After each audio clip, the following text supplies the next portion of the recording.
بسم اللہ الرحمن الرحیم۔ اکثر لوگ یہ سمجھتے ہیں کہ اللہ تک پہنچنے کے لیے دنیا کا چھوڑ دینا ضروری ہے، گھر بار، رشتہ داریاں، ذمہ داریاں سب ترک کر دی جائیں، مگر اسلام نے جو ہمیں راستہ دکھایا ہے وہ اس سے زیادہ گہرا راستہ ہے۔ اصل سوال یہ نہیں ہے کہ دنیا ہاتھ میں ہو یا نہ ہو، اصل سوال یہ ہے کہ دنیا دل میں ہے یا نہیں۔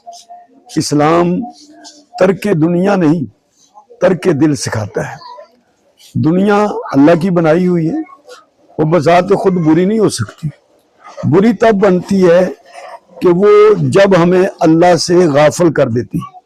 نبی کریم صلی اللہ علیہ وسلم نے تجارت کی تھی، آپ نے نکاح کیے، آپ نے خاندان رکھا، معاشرے کی ذمہ داریاں بھی آپ نے نبھائیں، مگر دل صرف اللہ کے لیے مخصوص رکھا، اور یہی سنت ہے۔